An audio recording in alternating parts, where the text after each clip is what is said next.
And then, in the words of the sheriff, all hell broke loose. And the worst single incident of racial violence in American history begins. Welcome to Watch Mojo. And today, we're counting down our picks for the top 10 major historical events school didn't teach you about. When the news reporters asked me, why didn't I get up? I said, history had me glued to the seat. For this list, we'll be looking at famous and important moments in the world's history that educators either touched upon briefly or completely ignored, leaving us to discover them on the internet. What other events did schools fail to teach us about? Let us know below.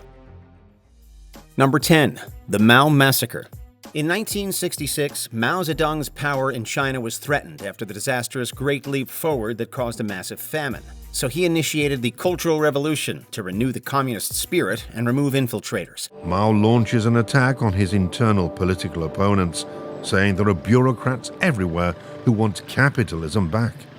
The people ought to display placards and expose these class enemies and their bourgeois thinking. This caused youths to form groups like the Red Guard, who shut down schools, ransacked religious places, and slaughtered any perceived enemies of Mao's vision, such as party officials and intellectuals. Mao sends his Red Guards into a war of symbols.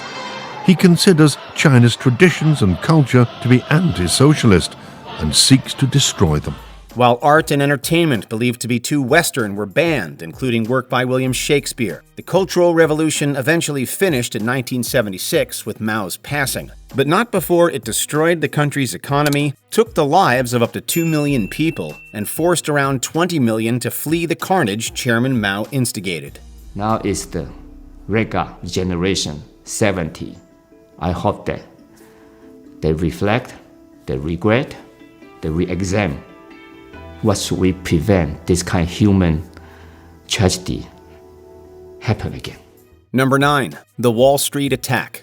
Before 9/11, the worst terror attack in the United States happened in 1920. During midday in September, a horse-drawn carriage rode down Wall Street, New York. It stopped outside the U.S. Assay Office and opposite the J.P. Morgan & Company building. On September 16, 1920, as the bells of Trinity Church tolled, and hundreds of Wall Street workers headed out for their noontime break, an explosion struck outside the headquarters of J.P. Morgan & Company. The area was packed as workers went to get lunch, but then the driver vanished. Moments later, the wagon filled with dynamite exploded, causing shrapnel to fly everywhere. The carnage was unlike anything America's largest city had ever seen, and was splashed across headlines for days. At least 38 people and the horse perished from the attack, with 143 seriously injured. No group or individual came forward to claim responsibility. While authorities had many theories on who was responsible, no formal arrest ever happened, and it remains unsolved.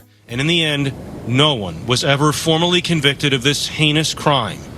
Today, the only evidence that remains from that tragic event are from these shrapnel marks on the facade of J.P. Morgan's old building. Number 8. The Iranian Revolution. After years of Iran being reigned by Shah Mohammad Reza Pahlavi and aligning himself with the West, tensions came to a head in 1978. Daily, it has become more difficult to look at the scope of opposition to the Shah of Iran and still see his monarchy surviving. The Ayatollahs are committed to the ouster of the Shah and nothing less than that. Supporters of cleric Ruhollah Khomeini, who had been in exile, believed he was routinely slandered by the country's press. On top of this, opposition against Pahlavi's rule blamed his secret police for the Cinema Rex fire that killed 477 people. The protest of the masses turns into open violence. Tehran is ablaze. The military intervenes. These, mixed with the Shah using the military to supplant his rule and viciously attacking opponents, caused many people to protest the monarchy. By 1979, this led to Pahlavi fleeing and the return of Ayatollah Khomeini, who became the first supreme leader of Iran, turning the country more politically conservative. During his 10-year reign, he implemented his ideas of an Islamic revolution with uncompromising vigor and turned Iran into a theocracy. Some believe this event inspired several uprisings in the Middle East. Number 7. The Stonewall Riots. Being part of the LGBTQ+ community in 1960s New York was rough. The police regularly targeted the then illegal group. There were no instructions except put them out of business.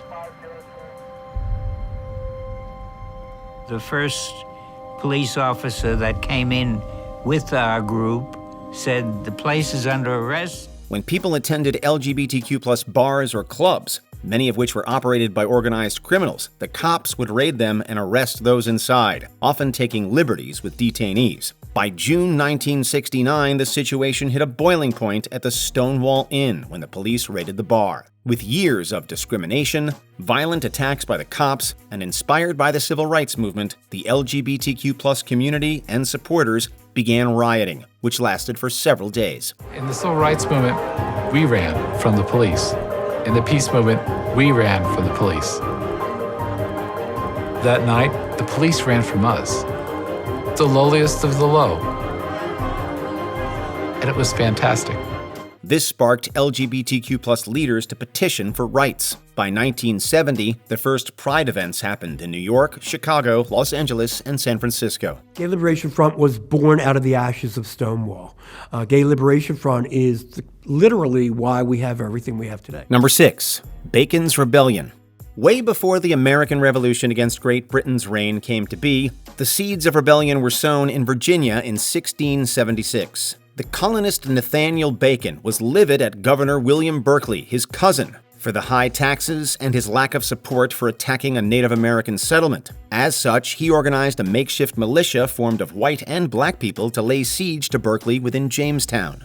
Bacon's forces caused the governor to flee as they set Jamestown aflame. By the time England sent a navy to battle the rebellion, Bacon had already passed from dysentery. With a lack of leadership, Berkeley's newly engorged forces defeated the militia, but the governor's reputation was left in tatters.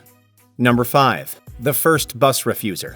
While Rosa Parks is credited for ushering in the civil rights movement in the U.S. after refusing to give up her bus seat to a white person in 1955, I didn't think I should have to get up. I had already paid my fare, and I'm sure he didn't pay any more than I did. there was someone before who made a similar stand. 9 months before this monumental event, 15-year-old student Claudette Colvin refused to move on a bus for white passengers in Montgomery, Alabama. This led to her arrest and being convicted on multiple charges. I felt as though Harriet Tubman's hand was pushing me down on one shoulder, and Sojourner Truth's hand was pushing me down on another shoulder.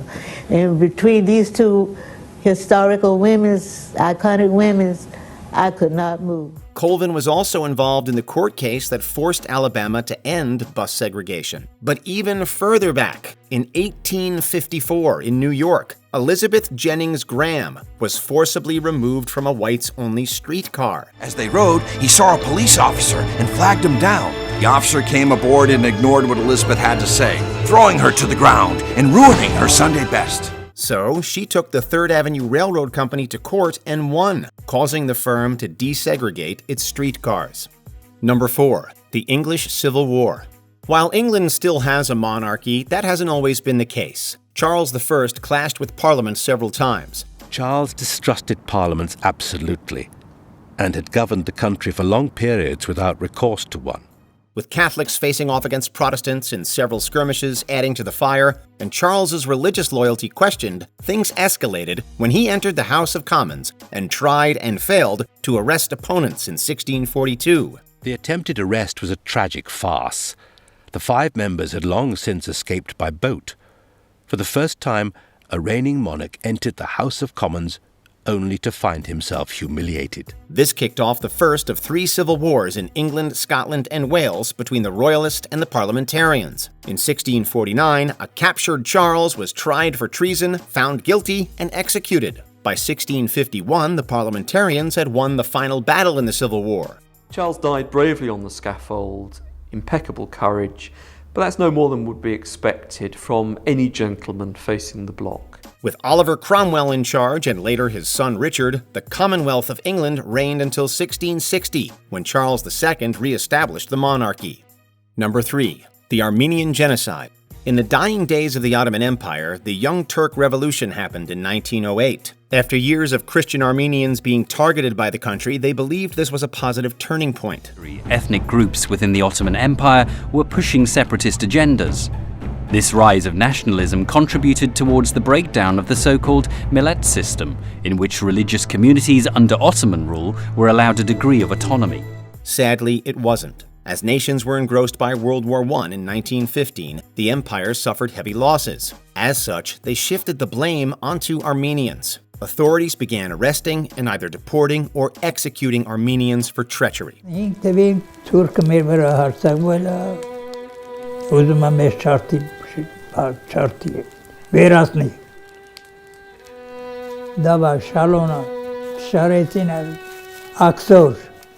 Then, groups were taken from their homes and forced to walk through the Syrian desert without supplies, causing many to perish before they reached the terrible conditions at concentration camps. By 1916, there are estimates that at least 1 million Armenians were massacred in the genocide.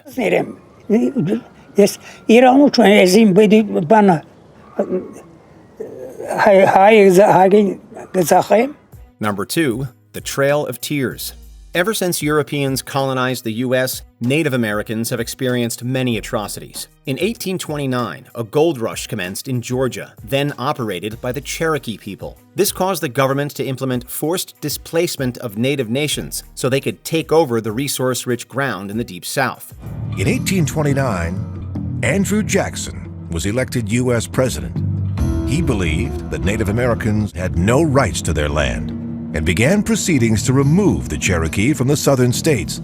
Starting in 1830 and ending in 1850, 100,000 people of the Cherokee, Muskogee, Seminole, Chickasaw, and Choctaw nations were forcefully taken from their settlements and taken on a journey to a new place west of the Mississippi known as Indian Territory. Up to a third of the 15,000 Cherokee who were forced to make the journey died on the way, which is one reason that journey came to be known as the Trail of Tears.